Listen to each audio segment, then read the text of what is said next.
Houston, do you read me?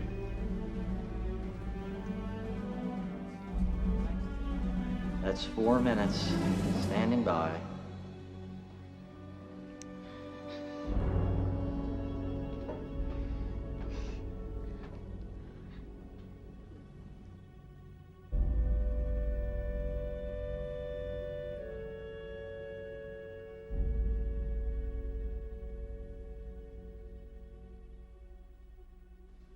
Odyssey, Houston, do you read?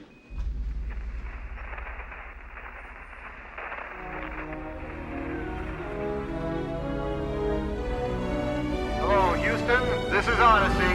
It's good to see you again.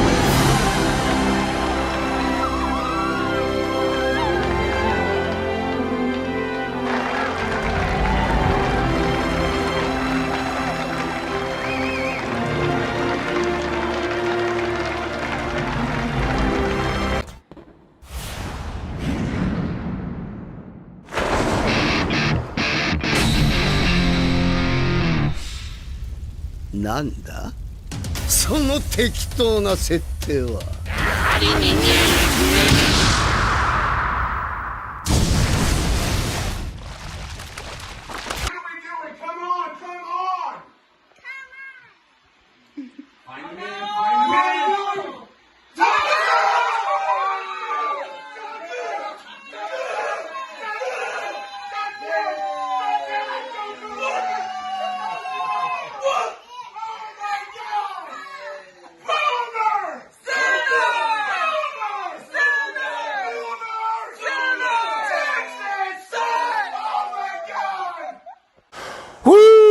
How about them Sooners, Fantasy League of Ordinary Gentlemen? What a game.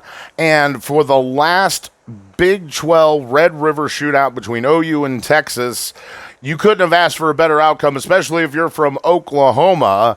And, I have friends that are, from Miami and Wisconsin, California, East Coast, West Coast. I think everyone just likes to watch Texas lose. Of course, we in Oklahoma here do. Derek Ash is probably the only person on the planet who likes to see Texas win. At least he's the only one in the Fantasy League of Ordinary Gentlemen. Unfortunately, Derek's not a big talker. It doesn't matter what it is. We don't hold that against him. He's just not he doesn't do a lot of chatting. He never has since he's been here. We don't hold that against you, Derek. Now, Texas, being a Texas fan, we hold against you. And unfortunately, we weren't able to get much of anything out of Derek. I know all the Oklahomans were trying. He wouldn't give in. I was able to reach out, and I was able to get one comment from Derek Ash finally at the end of the game, the end of the day, and here's what he had to say. Oh no! We suck again! Of course, I don't disagree. Yes, the eyes of Texas have been blackened, and I didn't even think that they'd put us in the top 5 in polling, and they did, and I love it. I actually think we're better than Florida State. I think they're completely overrated, so I think we should be 4. But at least for the college football talk of anything but ordinary, Boomers Sooner and horns down. I love it. Moving along, welcome in, I shouldn't forget, to Anything But Ordinary Week 6. It's I, your commissioner, Joe Johnson, coming to you for another breakdown. And it was a just monster week. I very, very few close games, mostly blowouts. Yet another week full of injuries. Believe me, we'll go over it. I will say before we break down week 5, go ahead, give us a like and subscribe if you're new to what we do here. We break down every week matchup in and out, including going into the playoffs and culminating in our Super Bowl here in Fantasy League. Maybe you're a member, maybe you're not. Either way, we hope you're enjoying the content. So get us out there, get us some notoriety, and I cannot wait to start this week off game 1 as it gives us Brennan Scala versus Dustin, and you did it! You did it, Brennan! I told you all hope is not lost, that no one goes without a win in Fantasy Gens, and you did it. There it is, 102 points. You completely shut out Dustin, Cooper Kupp's back in action. Jonathan Taylor kind of back in action, but at least you can say you played him and that he maybe let you down. At least it's 1 week. Maybe he was a little injured. Let's go into it as Zach Wilson is your quarterback. He does nothing. I mean, your team does nothing. You have a core group, and then on the top and bottom, you're nothing. Not even positive in certain areas. Najee does nothing. But then DeAndre Swift, Cooper Kupp, George Pickens saves the day. 26 points. Dalton Schultz finally shows up for you. 19 points. And then, of course, Jonathan Taylor only 4. Your defense goes negative. Kicker doesn't go to double digits. It's still 102 points. And more importantly, Brennan, it's a win. It's a big, fat win. You're on the board, and you're not even the worst team anymore. Congratulations, sir. Unfortunately, Dustin, it came at your expense as you only score 71 points. We talked about it. Probably not going to get a win when you score that much. Ryan Tannehill, there's a reason I stopped drafting him. That's why. Miles Sanders, Dalvin Cook couldn't even crest 3 points. The only success you have here with any double digits come at the very end of the game. Cole Kmet, DJ Chark, and Miami's defense all go double digits, but we've talked about it before. When your defense is one of your highest scoring players, you're going to lose, and that seems to be the case here, even when his defense is going negative. I mean, at the end of the day, it becomes a 17-point swing that you couldn't make up. That he would have to make up if you put some more points on here. Just doesn't happen. It's a bad week.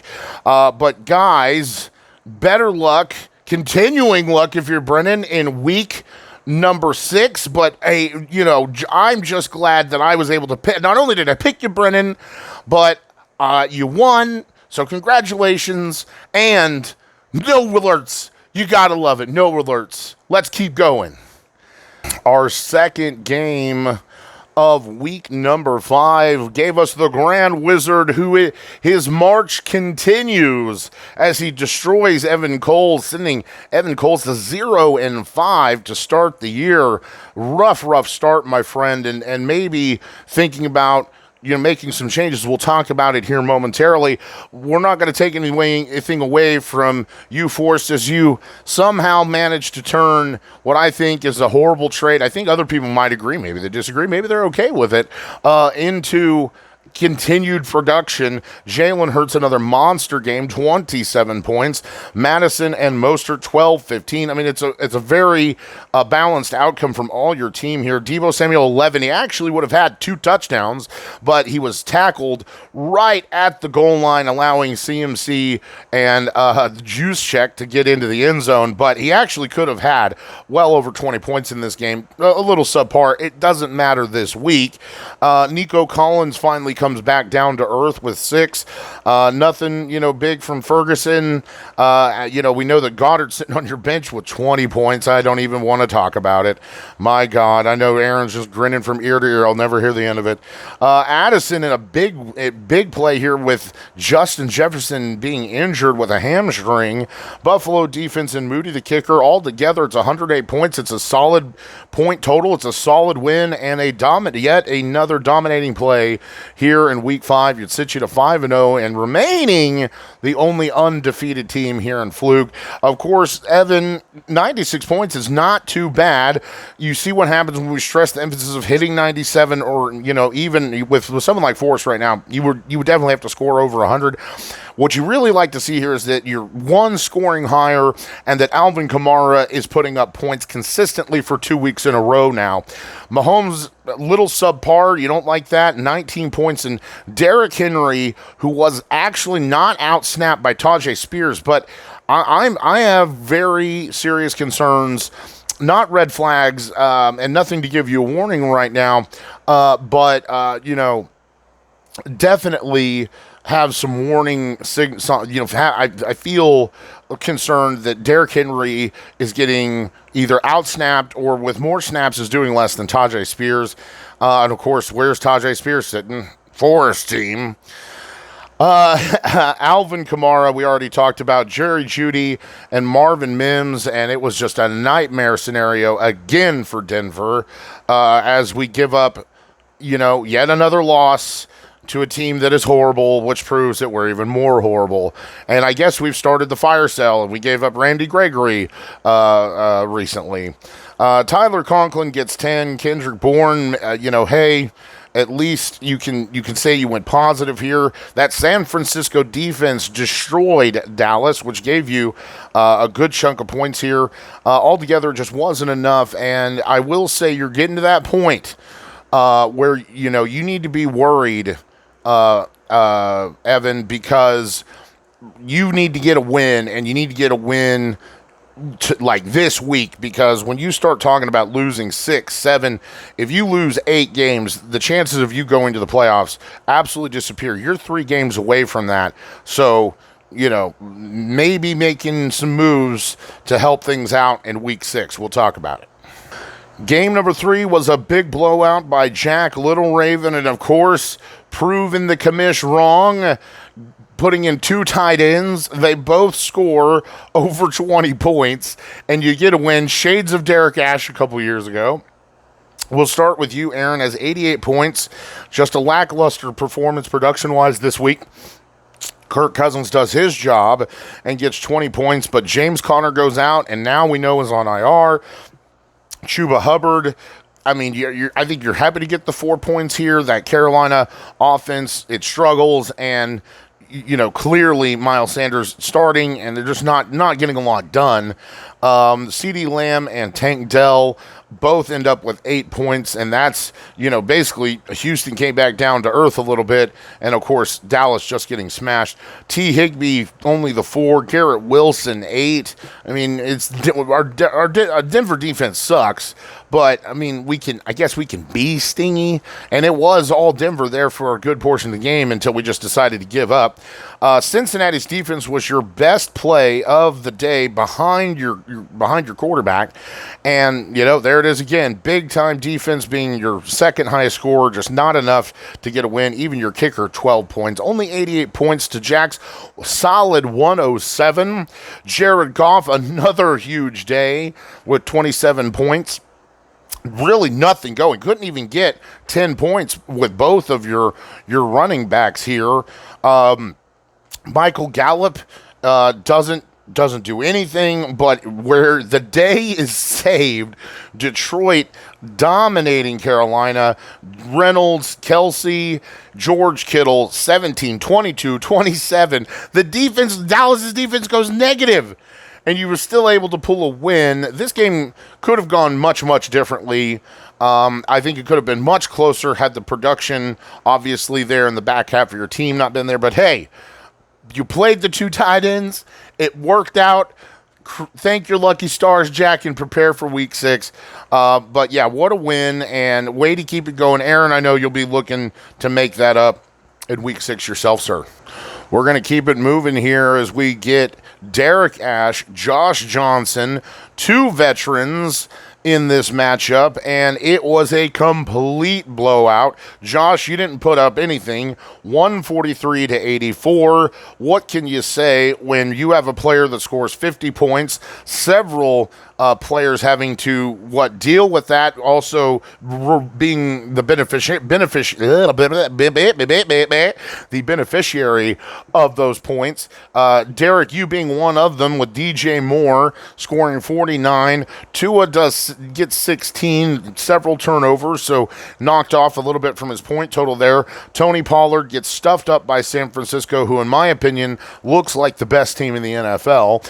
And then what a great waiver pickup with McLaughlin. Jay, you missed out on that one. Could have made a big difference in our game. You got to watch for those injuries, and you got to watch for,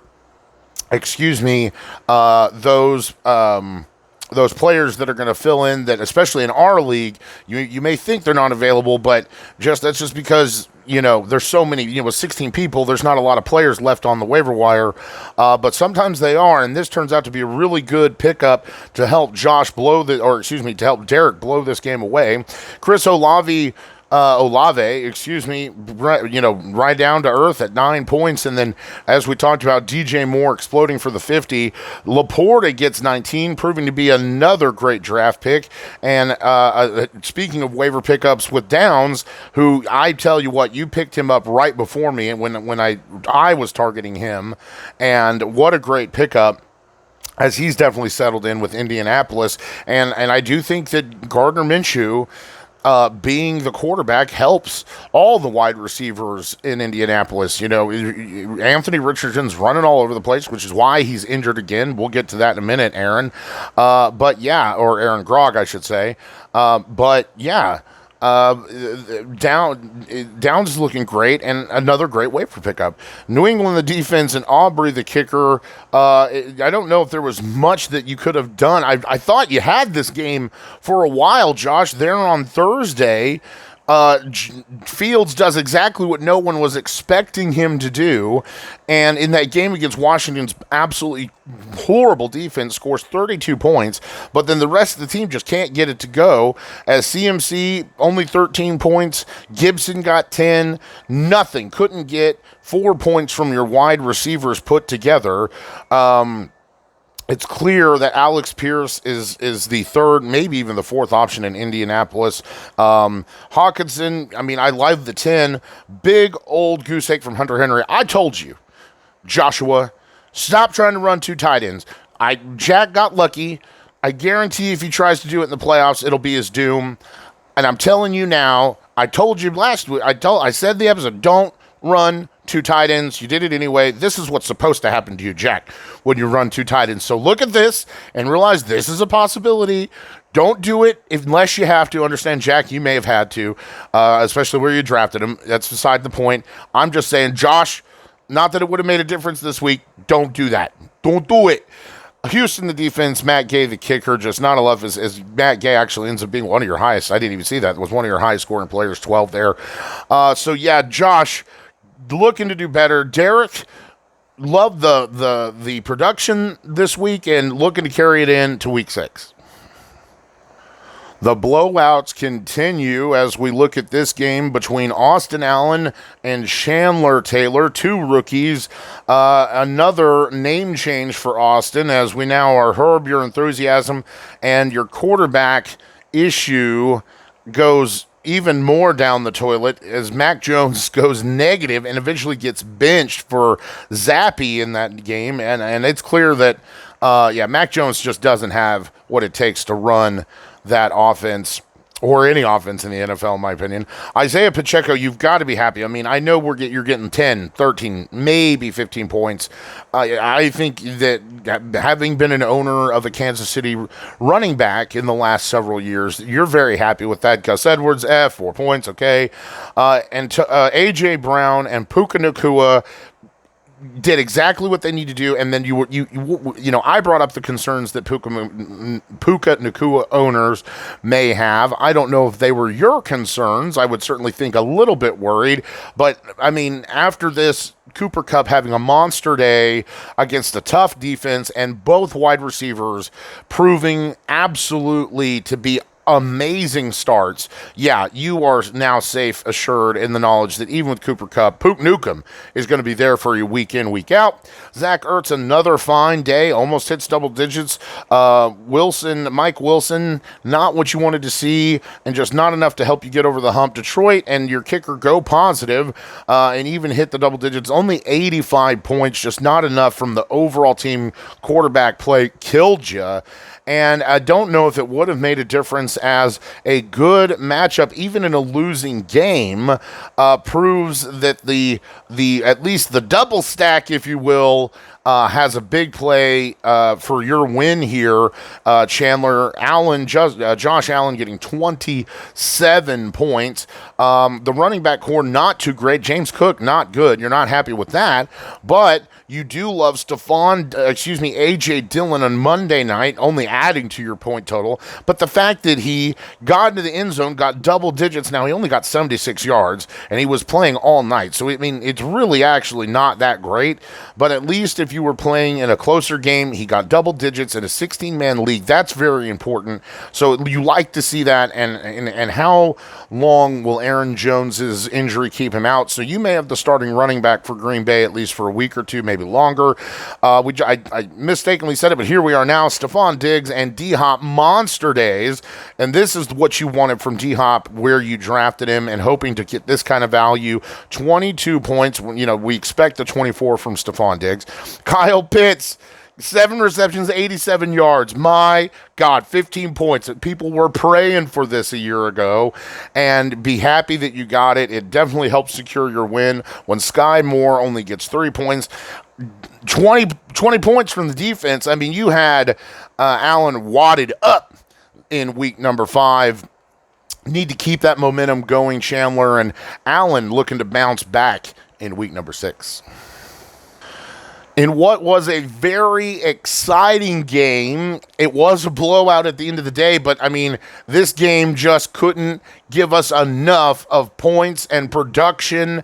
Aaron, a classic. You like the production. You hate the outcome. 128 points. You win this game 9 times out of 10, and Gilby comes out of left field and puts you away. We'll start with Anthony Richardson, who, this is why I don't, we talk about running quarterbacks and their value with their legs, and that's all true. But give me somebody who is a pocket passer who can move around, technically like Joe Burrow, Josh Allen. Hell, give me Danny Dimes over Anthony Richardson, who's going to try and run all over the place, and now is definitely injured with that shoulder and is out again. Get you 4 points. Not good. Matthew Stafford sitting on the bench. I would play Matthew Stafford. I get that you got 30 damn points last week, but I mean, would it change this week? Probably not. Other weeks it might make a difference. So anyway, you're not using Anthony Richardson right now. Damon Pierce, if you're going to hit 10 points with this guy, then hey, you're lucky. Now, if Breece Hall, who is who Forrest you should have asked for in this trade with Dallas Goedert instead of Raheem Mostert, because Breece Hall is coming back and he's going to get junkyard time and everything. 28 points is a good example. But yeah, I mean, you're going to make up for Dameon Pierce as long as he can get on the board and get his 10 points, maybe fall into the end zone. This is a good combo. Tyreek Hill and Calvin Ridley did exactly what you drafted them to do. 50 points between the two of them. They're fantastic. It's very dangerous. Now acquiring Mark Andrews, who gives you a double-digit tight end position here. Kyron Williams, who I would like to pause, and I apologize. I'm going to take the time and apologize. I looked it up. I didn't write it down. It was one of the very few things when I do these things that I don't adhere to paper sometimes, and it was not Jordan Payne. I apologize to you, Jordan, that dropped Kyron Williams. It was Aaron Felch. You are the moron who drops Kyron Williams. But I did want to correct myself. Jordan reached out to me and wanted to make sure I did know that. So Jordan, loud and clear, I hear you. I apologize. Aaron Felch is the person who allowed this to happen. Only 7 points this week. Had he even scored more, really probably wouldn't have made a difference, like we said. Philly's defense positive, kicker positive, 128 points positive, loss not positive. It sucks, but Gilby, not taking anything away from you, sir, as we like to say, 147 points. It comes from about 3 players. And, you have Aaron Jones, who gives you a goose egg, gets injured, goes out. Jordan Love, might as well be considered a goose egg. If he's only going to give you 40 points, consider the 24 that he's been giving you. But it doesn't matter, as Travis Etienne explodes against Buffalo, which you didn't see coming. 36 points. Jamar Chase and Joe Burrow come together. 52 points. It's a 50 burger from one player. Makes up for half your teams, changes the outcome. Without that 50 points, you lose this game. McLaurin, 8 points. That's Washington's definitely kind of petered out lately. We talked about Granson and the tight end tour that we're getting with you. 3 points. Hey, okay, you went positive, right? Adam Thielen. Adam Thielen. I let him go. And I believe that you were the one who drafted him after me. And age was why I didn't. And he is just absolutely slaying in Carolina. 27 points. Old man Thielen. Way to go. Good pick, good draft pick, Gilby. 12 points from the defense, and Maher only gets 2. It doesn't matter. It's 147 points. You needed the win. Gilby, so I picked against you. You proved me wrong, Aaron. We just fall back into it. Every time I pick you, you seem to lose, so maybe I need to change it up in week 6. We'll see. I know you want to see this. You want to see the production continue into week 6 and hopefully walk away with a win. 2 games left to go in our week 5 preview, and Jay Johnson, forever unclean, just keeps proving the disappointment that he is to the Johnson family and to fantasy managers all around the world. 70 pathetic points. As the shit does not get stacked up on my door, I was able to fan the shit smell away as I handily put Jay away. 118 to 70. Lamar Jackson, multiple turnovers. Just 9 points. Not going to cut it in the weeks that you're going to play better opponents, Jay. Joe Mixon, no touchdown, only 13 points, so at least you like the double digits. Devin Singletary, you're really just holding on to him in hopes that Damian Pierce gets hurt. He's even in a 16-man league, I think is droppable, and you may consider some of the waiver pickups that are available this week, and being able to pick up a starting running back. Justin Jefferson is now on IR with a hamstring injury, so a blow to your number 1 pick. And in a week where you lose, you go down to 2 and 3. You're going to need wins, and Justin Jefferson going out is going to make that definitely more difficult. But Hollywood Brown proving he can hit the double digits. You're going to need to rely heavily on him moving forward with Jefferson out. Dalton Kincaid banged up, got only 2 receptions, 3.9 points. So, it was just a tough game for Buffalo. He's definitely, I think, got better days ahead of him. Michael Pittman, just a stingy day, but 10 points, you're okay. He actually had a touchdown that was called back, so this could have been a higher point total, too. Indianapolis, good defense play. McManus, the kicker, but 70 points overall. You're not happy with the production. You're not happy with the outcome either. But Final Boss reigns supreme once again, 118 points. With Lamar Jackson going out, it made me feel a little bit better about playing Brock Purdy against Dallas, and boy, howdy, was that a good decision. Not that Joe Burrow was bad. Joe Burrow got 23 points, but Brock Purdy still 26 points. Brock Purdy's fantastic. Go Big 12. Just destroying Dallas. Bijan Robinson and David Montgomery, running backs 1 and 2.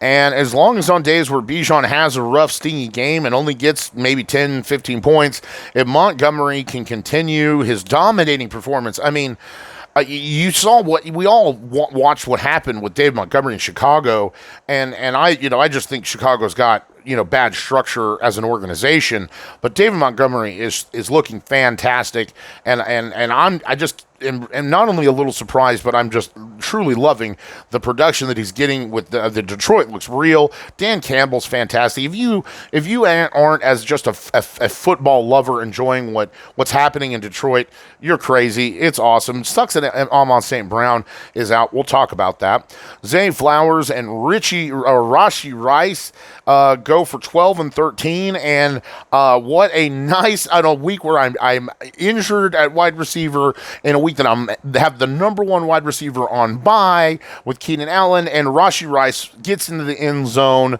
Love to see that. Only 33 points, but as long as he's getting into the end zone, then that's all that matters to me.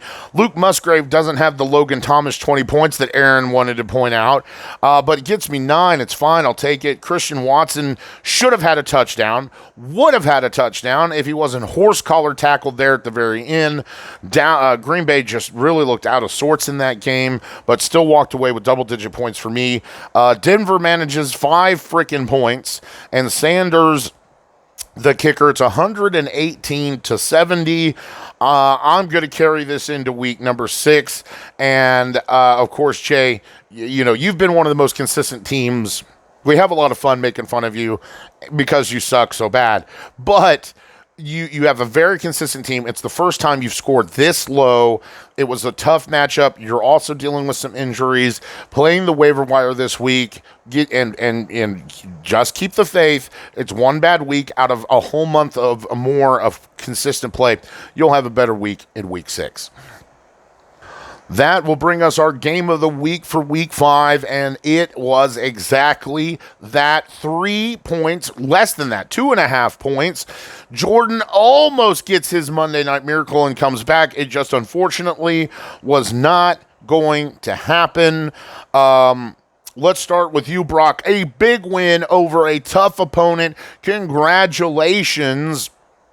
T-Law got 15 points, so it's still not really what you want to see when you drafted him where you did. Jalen Warren, that solid 10, you love to see it. And A-Chain, before he gets injured, and now maybe going on IR. I haven't seen the reports just yet. I want to say I read something of a longer-term injury. Don't hold me to that. We'll talk about it in week 6 for sure.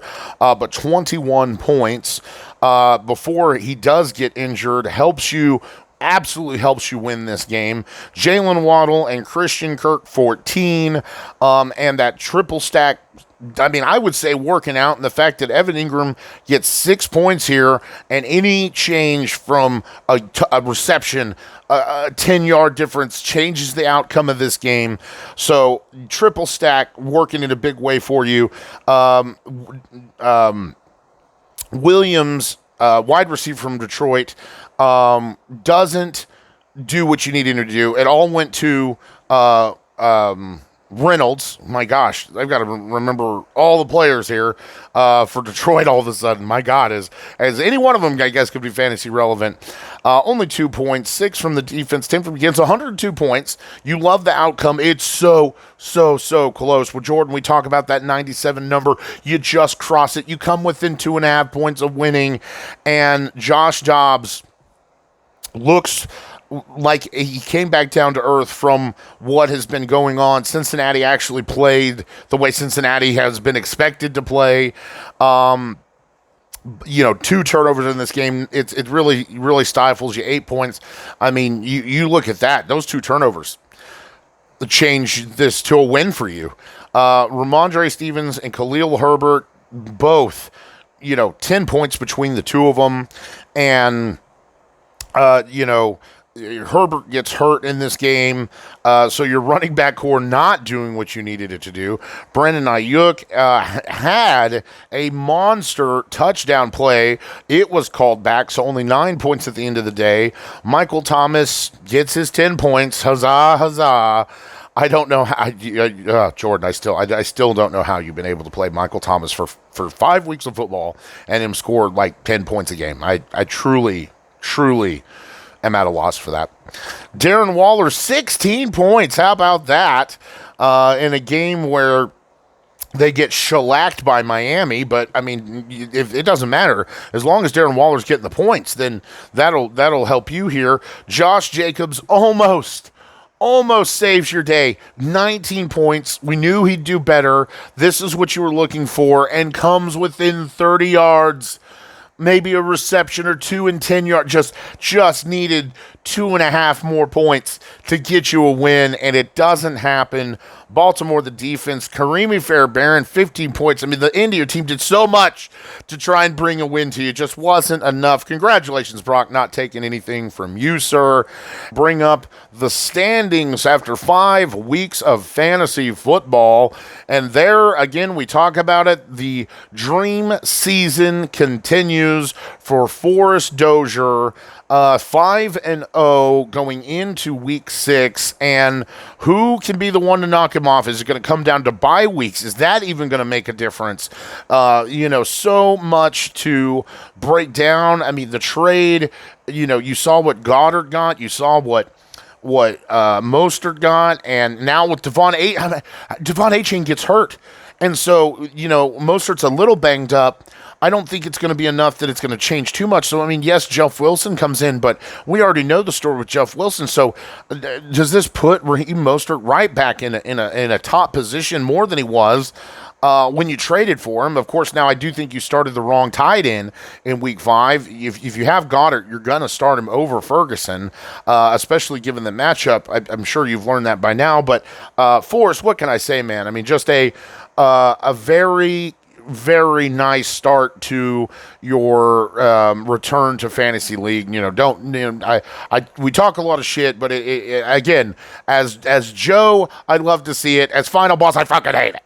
There I am, number 2, my lone 4-1, all by myself, so to speak, and just chasing Forrest with 1 game behind. Of course, he's the only person who beat me. My goodness. So I guess that's, the fact that my only loss is the best guy in the league makes me feel pretty good. If you're 3-2 and we got 7 people sitting there, you're feeling good. It's okay. Things could be better. Things could be worse. When you look at your 3-2 team, do you feel you're 3-2? Maybe you're 4-1. Maybe you're 2-3 and you kind of got lucky. How really confident do you feel in that 3-2 as we approach the mid section of the 2023 season? 4 people sitting at 2-3, and same question. I mean, you're not really, in a panic mode right now. Maybe you're better than 2-3. Maybe you're worse. Maybe you feel like you're 1-4 and you just got lucky. So you've got plenty of football left to make up here. Sitting in the middle of the pack, I would like to point out, just looking at the middle of the pack here, look at our total 8 teams. If you look at teams 8 and 9, so that's Chandler Taylor and Jordan Payne. Okay, that's 8 and 9. They're both positive 3-2. Now, I'll say this. I've never seen a team with a winning record, a positive winning record, make it, miss out on the playoffs. However, if this is any indication, for the first time ever, we may have a team that goes 8 and 6 miss out on the playoffs. Now, I only say that because we have a team that's 3-2. At the end of the day, I think that's all going to peter out. More likely 7s and 7s than if you're 6 and 8, you're definitely going to miss out on the playoffs. But just a prime example of how close things are. Really, really, really close.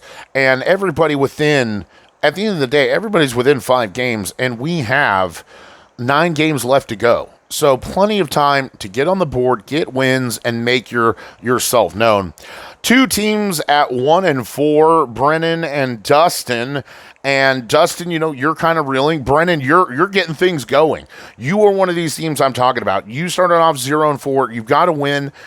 With Cooper Kupp and Jonathan Taylor coming back, I should be talking about you being 4-4 here in the next 3 weeks. I would imagine. Maybe I don't know your schedule right now, so you may, I'm sure, running into a tough opponent. But with those picks coming back, especially Don Taylor, getting back into the swing of things, you sir can become a very dangerous team. And of course, at the very bottom, Evan Cole 0-5. I'm not giving you a warning yet, Evan. Not yet, okay? I'm just saying I've seen it worse. That's why. I've seen someone lose more games than you have right now, be 0-6, and still go to a championship game. You have time. You have the means. You technically are getting healthier. You've had, with Alvin Kamara coming back, you've had 2 rough matchups. You didn't put up as many points as you did the week before. It'll get better. Maybe take some time and really put some effort into, maybe there's a trade out there that could really help me out. And because now you're playing weekly football. If you're the one nice thing about being 5-0, 4-1, 3-2 is that you have the ability to be a little more liberal with some of your game plays and hold off on trades. You're in a better position where if you take a loss, it's not so devastating. Taking 6 losses to start the year can be very dangerous, and you're playing weekly fantasy football. Whatever it takes to get a win in week 6, you need to do. Then when it's week 7, whatever it takes to get a win in week 7, until you get 3 or 4 wins, you've got to do whatever it takes to get a win that week. Maybe you play some more risky plays in the hopes that you get that boom play, the big 40-yard touchdown, whatever. But there's definitely some things you need to consider. Can't keep doing the same thing after 5 losses. So, guys, that covers the Week 5 review. So let's move on to the Week 6 preview.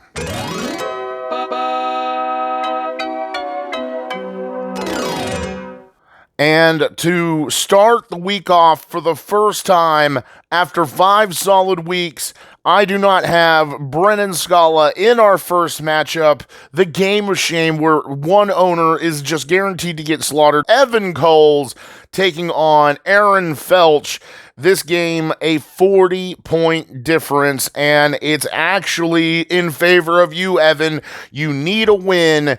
It's a week where your opponent's really banged up. You've got a little bit of a bye/injury issue yourself. We'll talk about it here momentarily. But if there was a week where the fantasy gods have allowed for some semblance of mercy, it is this week. You have to win. Let's break it down.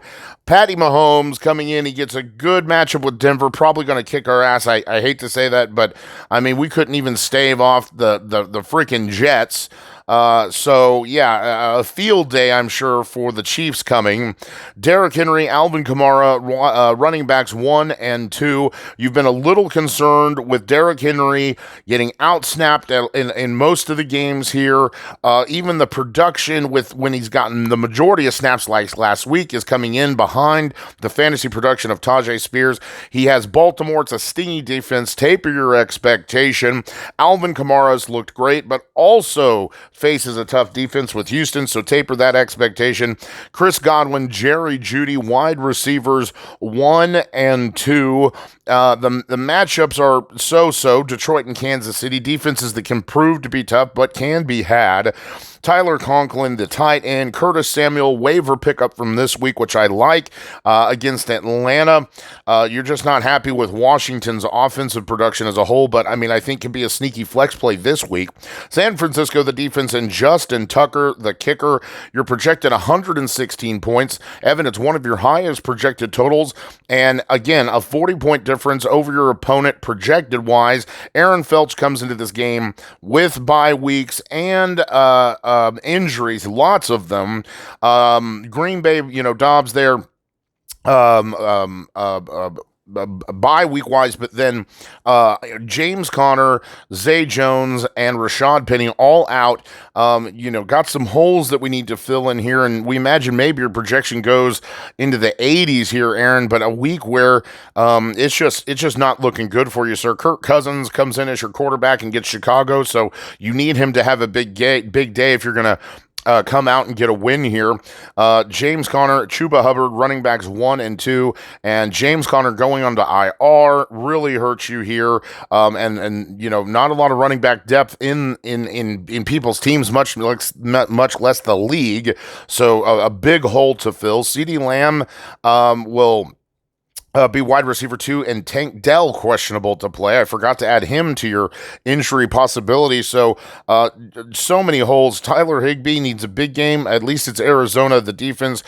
Garrett Wilson, unfortunately, even your flex running into Philadelphia. So lots of injuries, bye week, and tough matchups. This game, I don't think, is even close. I am going to go with the projection, and Evan Coles is going to get on the board. Let me have it here in week 6. We're going to keep it moving right along here. Our next game will feature Brennan Scala and Luke Gilbertson. This game also not very close. It's a 30-point production, and unfortunately, you've got several Steeler players on your team, Brennan, and the bye week's going to hit you. Now, at the same time, injury and bye also hits Gilby. All those Green Bay players, of course, Aaron Jones also injured. We'll start there with you, Gilby. Desmond Ridder comes in as quarterback. He gets Washington. They can be had. Ridder actually looked pretty decent last week. Let's see if I guess we're going to find out if he can keep it up. Travis Etienne and Brian Robinson are running backs 1 and 2. You loved Etienne's performance last week against Indianapolis. I don't think we're going to have that kind of production, but you sure need it to help, I think, make up for what is going to be Brian Robinson. If you get these 10 points, you're lucky. Atlanta's defense can be stingy, but I mean, it's more like the lackluster production of Washington that's the problem. Jamar Chase and Scary Terry, wide receivers 1 and 2. Jamar Chase laying a 50-burger last week. T. Higgins off the injury report, supposedly supposed to be playing, so maybe not all of that this week. And then I will say you do like your matchups here with Seattle, and then of course we just talk about Washington's production. Can Scary Terry hit this 11, 12 points or more, which is why you drafted him. Granson, hey, look, it's the same tight end as a week previous, as Granson will come in, excuse me, as your tight end. Adam Thielen, old man Thielen, just makes you want to go like, Old Man River, it's Old Man Thielen. And he's going to score me a bunch of points because he's just looked fantastic in Carolina. I love it. And Miami's defense just seems to, no Jalen Ramsey, but then they seem to get in these, shootout games where they're going to allow 20-ish points. So sure, why not? Give me some Adam Thielen here. Las Vegas, the defense, and Maher, the kicker. The projection's 114 points. Unfortunately, Brennan, what a great win. I'm really, really happy for you. I hope you enjoyed our celebration for your win. But, you've got some major holes here, and it's bye-week related, unfortunately. Zach Wilson is the quarterback. Najee Harris, obviously he's not going to be playing. You'll be bringing someone in for him. DeAndre Swift gets the Jets, and, a defense that gets worn out from being on the field too much against Philadelphia. That could be a possibility, and you're just hoping that DeAndre Swift can eat them up. Cooper Kupp looked great in his return. You need him to look better. Arizona's defense can be had. So, love the matchup. Pickens obviously is going to be swapped out. We've got some players on the bench that are clearly going to come up here. Dalton Schultz gets New Orleans. I don't like the matchup there, you need, I think, to win this game, Brennan, he needs another 20-point day. Jonathan Taylor projected at 12, and maybe he really has a little bit of an injury issue, clearly only getting 4 points last week. We saw that Zach Moss got tailored. It clearly is going to be a fact that he will make Zach Moss irrelevant. But yeah, I will go ahead on a limb and say that his days will get better as time goes on. Washington, the defense, and Young Hoku, the kicker. Unfortunately, Brennan, it's just not enough where I can say that you're going to get a win here. Gilby's put up some good points. He's had some high point losses, and I just think that the bye week's going to get you. So in this game, week number 6, give me Luke Gilbertson to walk away with a W. Game number 3 of week number 6 will give us Dustin Warren and Brock Hudgens. Dustin coming into this game at 1-4, looking to improve that record. Brock, a solid 3-2. Both rookies in this game. It's a 17-point difference, and Dustin, unfortunately, it's not in your favor. Ryan Tannehill gets Baltimore. You don't like Ryan Tannehill much at all, much less against Baltimore's defense. So tape your expectation or find a better quarterback, maybe trade into one. You need to get a win. Taking a 5th and 6th loss, not good. Miles Sanders, Dalvin Cook, running backs 1 and 2. Breece Hall clearly taking over the running back role there and will edge, Dalvin Cook completely out. Miles Sanders getting eaten into a little bit by Chuba Hubbard, and then, Carolina not being able to really run the ball, plus he's banged up. You definitely shine when it comes to the wide receiver aspect, and no buys, no injuries that I really see other than Miles Sanders kind of being banged up. So you're pretty much at full strength here and only projected where you're at. Devontae Adams and Robert Woods, wide receivers 1 and 2, hoping that Woods finds the end zone, and Devontae Adams needs a big game where I guess Jacoby Myers is now Jimmy G's favorite target. Cole Kmet has been having some good games. He gets Minnesota. We'll just see what Chicago offense shows up here. DJ Chark, we just talk about, Carolina and getting into the end zone. Definitely the case here with Chark. Miami, the defense, and Carlson, the kicker. It's only 93 points. I would be looking into trying to make a trade here, maybe with Devontae Adams to bolster your running back. I mean, you've got the wide receiver core and probably the depth to handle that. But just you have no running back power here, and without it, I just don't see a difference in this game. Brock bringing in the Jacksonville triple stack in this game, starting off with T-Law, who gets Indianapolis. It's a divisional matchup, so could be fun. They were able to win against the Bills, and T-Law, you're just not getting the points you like. I mean, you're falling short of what I like to call that 18 quarterback threshold by about 3 points. Just hovering around that 15 number too much. We'll see if we can pass that. Saquon Barkley banged up and getting Buffalo. Taper expectation with running back number 1 here. Kenneth Walker getting running back 2 here, Cincinnati. Cincinnati sure looked good last week. They played good defense. They played great offense. You have to figure that team is too talented to, really start off the way they have. And then, we know that there was, Joe Burrow injury issues. So, maybe taper your expectation for Walker here. We'll see. Jalen Waddle and Christian Kirk, wide receivers 1 and 2. This is where you really need to put up your points. We know Dustin's going to get his points from the wide receiver section. Evan Ingram as well, as we know, with the triple stack. And so just looking to get all those points, those secondary and tertiary receiving yards from T-Law. Jameson Williams, the Detroit flex play here. Kansas City defense and Butker, the kicker. It's 111 to 93. And Dustin, unless we make some trades, make some moves, got to really work on this running back situation. I mean, even Brock's running back situation's a little tentative here. Just matchup and injury wise, and it still is better than yours. And his wide receiver core is able to match up. You have Devontae Adams, which is clear cut best wide receiver in the game. Just the back end, not enough going here. I am, unfortunately for you, Dustin, going to go with the projection. Brock, I like what I'm seeing here. The triple stack, I think, is going to have enough to get you through the day here. So, as I said, give me Brock Hudgens to get a win in Week 6.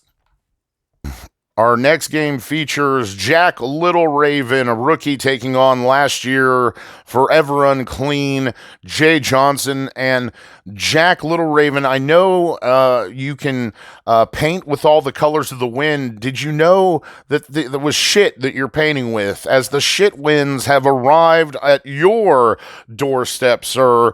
And a tough loss for Forever Unclean last week. Didn't put up any points. First time he didn't score over 110 points, and that's what you're looking at, Jack.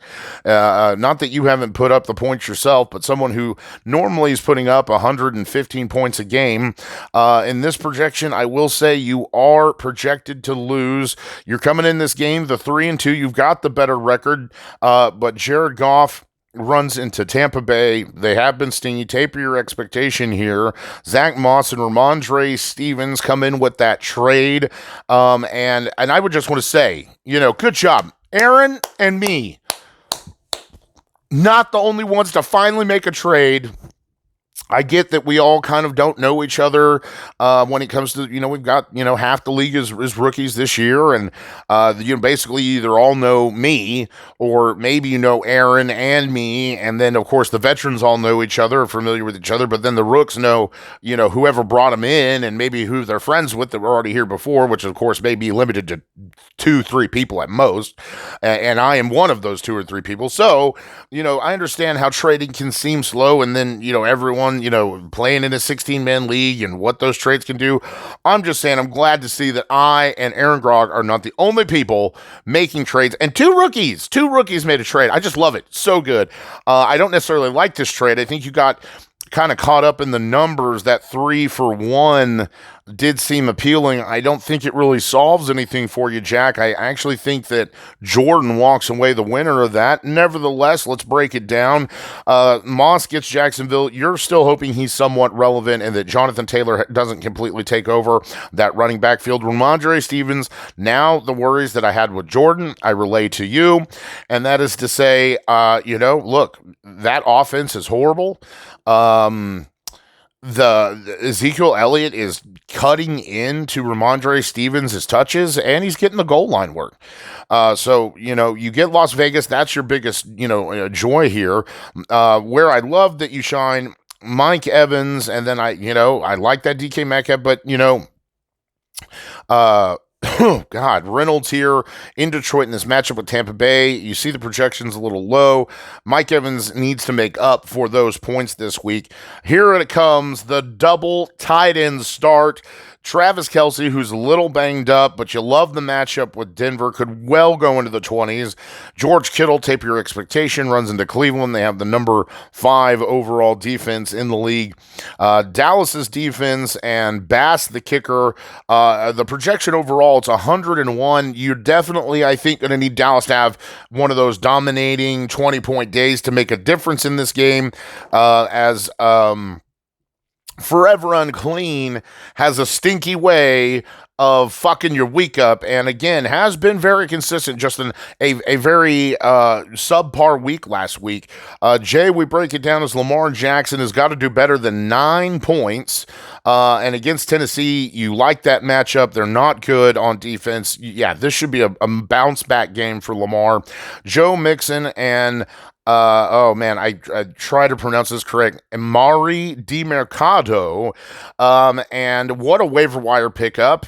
You now have the starting Arizona running back for the next at least 4 games, and with the ability of Javonte Williams, who is coming off that injury, at least it appears he's off the injury, so you do have the ability to move things around here. I like the matchup with the Rams. The Rams defense is not good, very bad.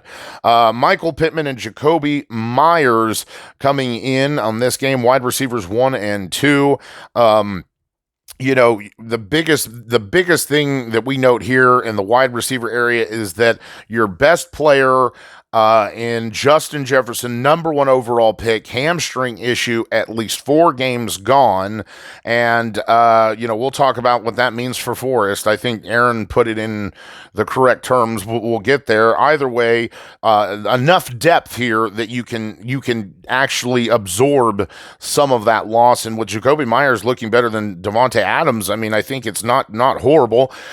Chigo Okonkwo, another waiver pickup for this week, as Kincaid looks to be out this week with injury.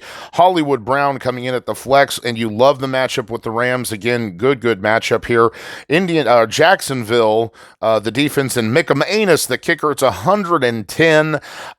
Jay, don't get it twisted. Jack's having a good season, coming in here with a better record. Like I said, 3-2.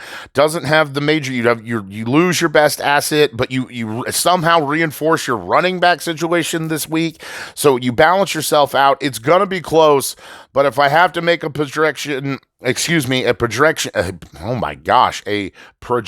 pick, I'm going to go with Forever Unclean in this one. Our next game of Week 6 features the commish, taking on yet another family member. Back-to-back family feuds. Josh Johnson coming to get a piece of Final Boss.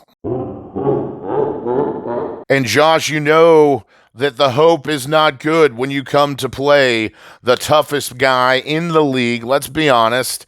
I mean, I piss pure excellence every day. I wake up in the morning and I'm like, this is what success looks like. And, what can I say? You're coming in to face me. You're sitting at 2-3. I'm 4-1. So I already knew that I was better at fantasy football, but now the stats just bear that out. I don't know how you're going to try and come and piss on my lawn when the only person who's been able to get a piece of the commish has been the number 1 team statistically wise, and that's the Grand Wizard himself. I'll go ahead and break it down right quick, as I'm going to throw Joe Burrow out there against Seattle. I like what I saw last week. Maybe I'll bring in Brock Purdy. It's like one of those that I feel have the ability to really play my matchups here, depending on my quarterback situation. So, at least for now, it's Joe Burrow, Bijan Robinson, and David Montgomery, running backs 1 and 2. And I'm going to taper my expectation a little bit with Montgomery as he gets Tampa Bay's defense, but Bijan should run all over Washington. T. Higgins still banged up, but I believe, if I read earlier, he's off the injury report. I'm not 100% sure about that. At least it appears he is, when I had started the recording. Zay Flowers, wide receiver 2.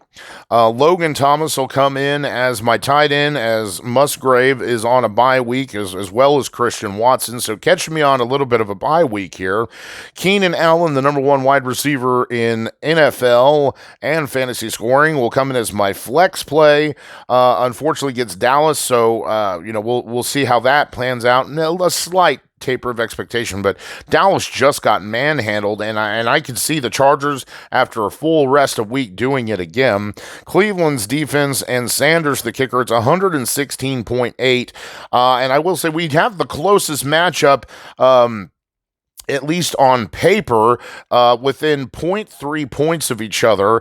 I just felt that, there were some areas where my team just really shines compared to yours, and you're going to need some makeup here, and we'll break that down right now. So first of all, Justin Fields, do you really believe it after one game? Do you feel that you confidently have a starting quarterback? I get it. The matchup's good. Minnesota, it just really depends on which Minnesota defense shows up. And then honestly, what offense that Justin Fields is going to be able to create here.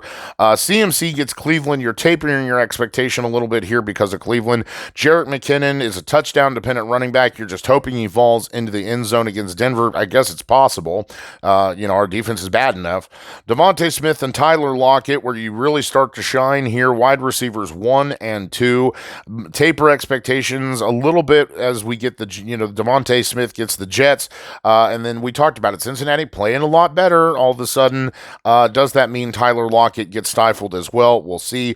Hawkinson gets Chicago. You love that. Could be a big day here for him. He needs to have it, I think, if you're going to beat me. I'm averaging over 111 points a week.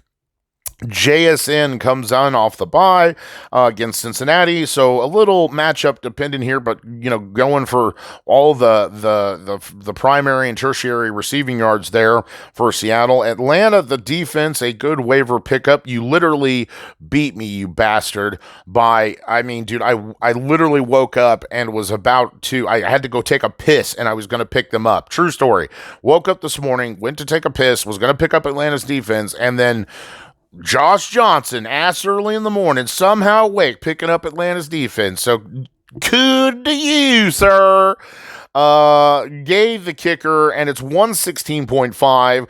Again, less than half a point. So, according to the projection, could go either way, but we know that's not the case, Josh. I mean, let's be honest. I draft magnificently. I make awesome trades. You choose to miss out on any of these trades. That's fine. That's cool. You want to be embarrassed by what Aaron says. You want to let him control things. That's fine. Not saying that I really was interested. I mean, we haven't, I don't think, even offered any trades to each other. So that's irrelevant. What is relevant is that I'm just a supremely better fantasy player than you. You may have been born first, but I mean, this is where beauty and perfection, beat age and the lack of wisdom. So, Josh, get your happy ass off my fucking lawn. I'm going to kick your ass this week. With 3 games left to go, our next matchup features a rookie taking on a veteran who is on a Cinderella run. Of course, it's 3-2 Chandler Taylor taking on the undefeated Grand Wizard Forrest Dozier. And I'll say this, you need the matchup, the triple stack, to pay off in your favor big time this week if you want to win, Chandler. Josh Allen gets his matchup. You like it, New York Giants. The The defense is horrible and could easily go into the 30s here. James Cook easily could get double digits. You like the matchup. Your running back 2 situation's not good with Joshua Kelly.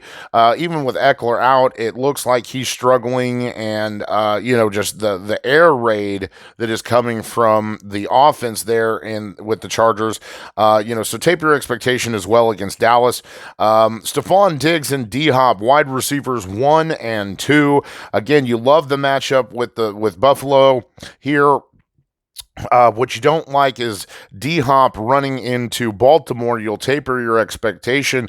When it comes to Kyle Pitts, is it Jonnu Smith? Is it Kyle Pitts? Maybe it's going to be Drake London. The only thing with Atlanta, is you're going to get your rush yards. So, Bijan's going to get his, and Algier's going to get, a little bit more, a little bit less than that. But other than that, like I said, you get your 3 to 10 points. You're a happy man with Kyle Pitts. KJ Osborne looks great with Jefferson out. Addison's been productive, so Addison takes over Jefferson's role. Osborne takes over, Addison's role, and not a bad flex play here. New Orleans the defense, and Prater the kicker. I will say you're dealing with a little bit of a bye week with the Green Bay players, but Forrest is coming at you full strength, and no one has been able to topple him. He's fallen into a situation where he was going to have this running back committee. I mean, Jeff Wilson's going to come in, but he's not going to do half of what A-Chain was doing. So Mostert is going to look great now. All of a sudden, pardon me, Jalen Hurts will come against the Jets. I don't think you're worried about that at all. As a matter of fact, I'm sure the Jets defense in this game is going to be out there too much, so they're going to be tired. Alexander Madison and Raheem Mostert, running backs 1 and 2. Madison gets Chicago's defense, but it's just a matter of time before he loses his job. As Cam Akers will definitely be taking over that role, is already eating into it as we speak. But Mostert can make up for Madison, and you like the matchup with Carolina. Could easily hit double digits, and high double digits at that. Deebo Samuel and Nico Collins, wide receivers 1 and 2, both get tough defenses, so taper expectation from both these guys. Dallas Goedert, on the other hand, I mean, again, you talk about, you've got the Jets defense. You now have a stack with Goddard. It's just I'm not as worried about Jalen Hurts as I am Goddard here. And again, if the Jets defense gets winded, then Goddard's going to have another really good week. I love the flex play. Aaron Grog said it the best: the rich get richer. With Jefferson out, Addison absolutely is the number 1 wide receiver, and get Chicago. It's going to be a big day. Buffalo the defense, and Moody the kicker. And Chandler, this is a tough matchup. I think both you guys can score into the 110s, 120s, I think, this game. But at the end of the day, I can't pick against something that hasn't been broken, and you have the right matchups to win this game. I just don't think it's going to go that way. You better be prepared. Better be prepared for that Blue Eyes White Dragon. That's all I'm saying. And give me Forrest Dozier in Week 6, Game 6. Our next 2 games, either one of them could have been game of the week. It's really, really tough, featuring top-tier opponents going at it. Somebody's got to be Game 7, and somebody gets to be game of the week. So in this Game 7 matchup, I do have 3-2 Jordan Payne taking on 3-2 Derek Ash. I expect to see both of these teams, if I had to pick today, in the playoffs. So we could easily see a rematch of a game we're going to see again, or at least to see both these teams in the playoffs. We'll start with you, Jordan. Geno Smith banged up. No Khalil Herbert, as he is injured. Eckler, I see now he has points projected, so he actually may be playing. That might explain why, Chandler, you saw Joshua Kelly's numbers drop all of a sudden. I was trying to figure that out, and now we know why. Josh Jacobs, who's looking better, gets New England, and of course, a wide receiver boost, which you definitely needed in that trade with Jack Little Raven as Brandon Ayuk and DJ Metcalf, or DK Metcalf, are wide receivers 1 and 2. Taper expectations as you run into the Cleveland and Cincinnati's defenses, respectively. Waller, who's been able to basically just collect junk time, and if that's what's going to take to get him numbers, so be it. Taper expectation with Buffalo. I think this could be a very, very, very bad game for the Giants. Michael Thomas, you son of a bitch, will come as a flex and runs into Houston. I hope he gets nothing. I don't mean to curse your team, Jordan. Michael Thomas, man. I have such a bone to pick with him this year because he's made my fantasy analysis of him look completely wrong.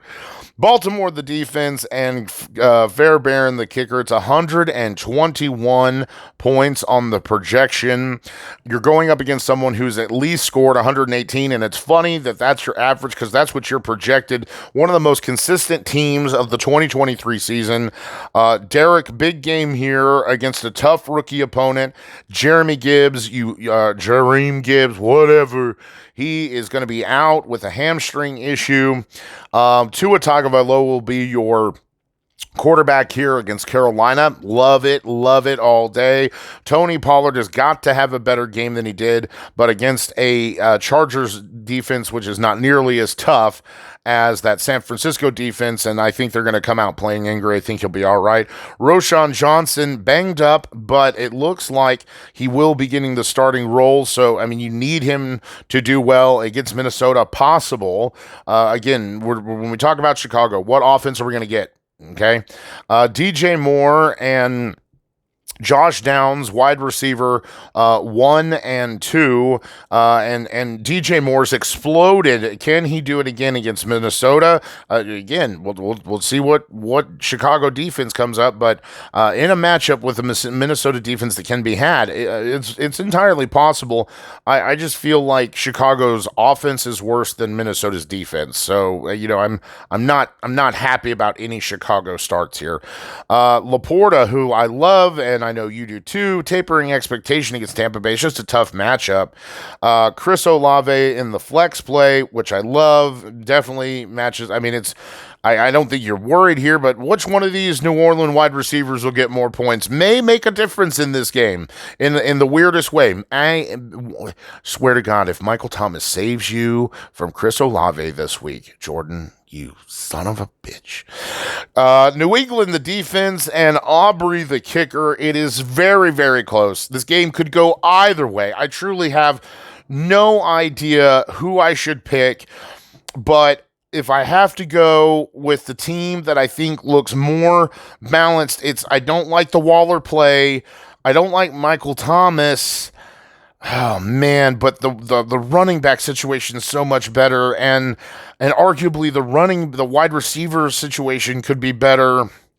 Where one team has strengths, this other team has weaknesses. I mean, the quarterback play, 3-2. Man, what a tough choice. But I think maybe the Gibbs injury comes in here and makes a difference. Give me Jordan Payne in week 6 to get a win. Well, we've reached the last game of the current week, so you know what that means. Dave, let's cue up game of the week. I'm ready! I'm ready. Oh, yeah. Wubba lubba dub dub!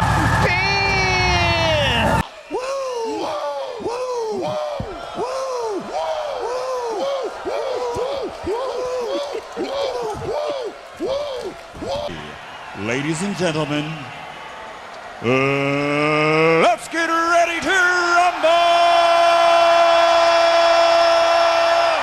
And this week's game of the week will feature co-commissioner Aaron Grog sitting at 3-2, taking on Austin Allen, who is a rookie having a great year, 3-2, made some very good waiver pickups here, and Both these teams dealing with injuries.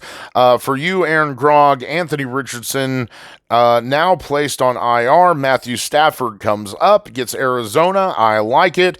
Brees Hall, who exploded last week, you're going to have to taper your expectation as he gets Philadelphia this week.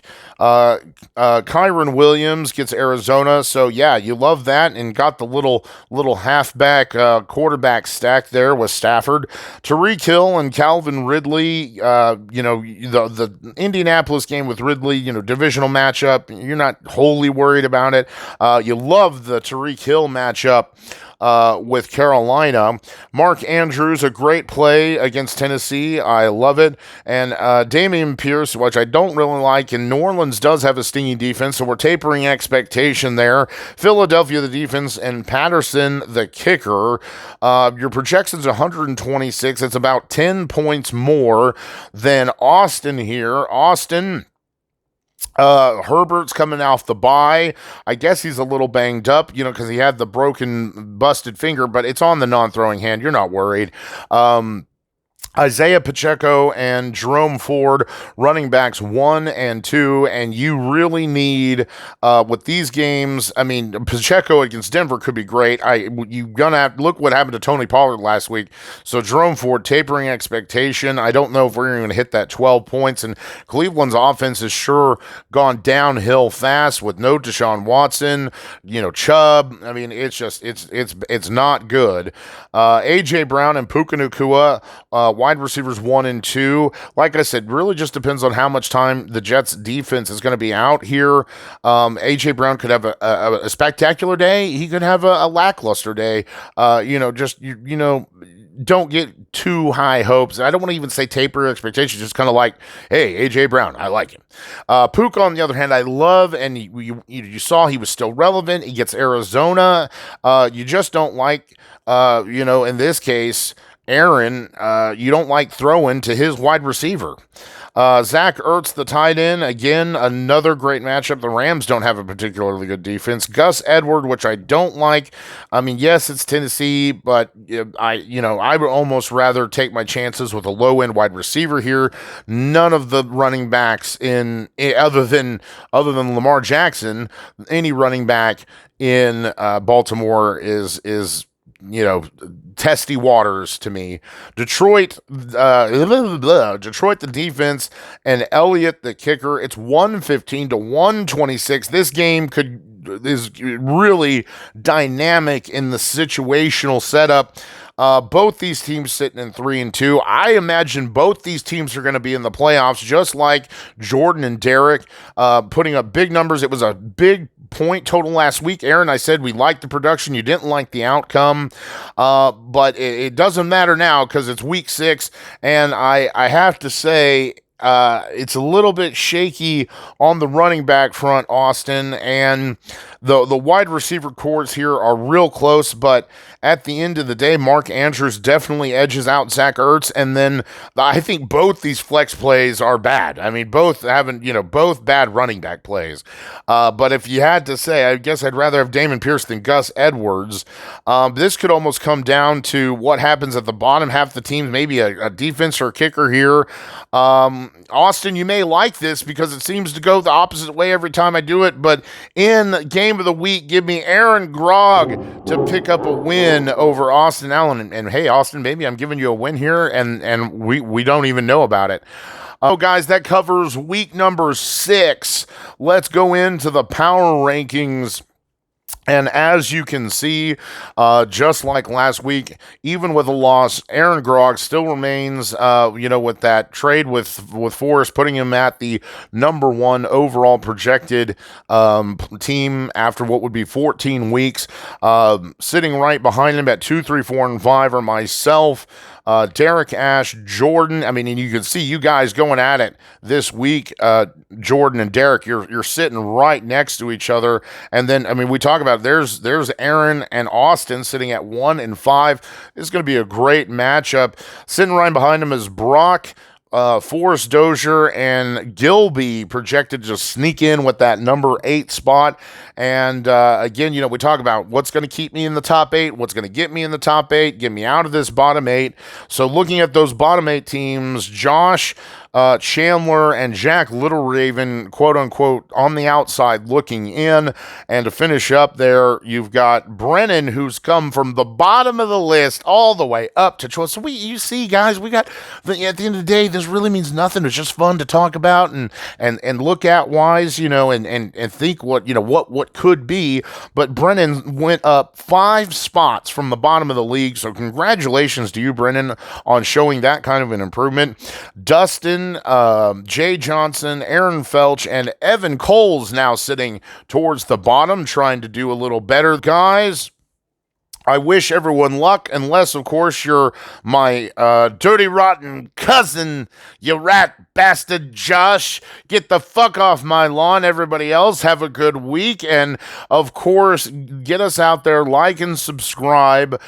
Shout out to David Vaughn, our producer, Triforce of Shadows. Again, all this would not be possible without him. If you enjoy his work, please look him up and shout him out and get him some work.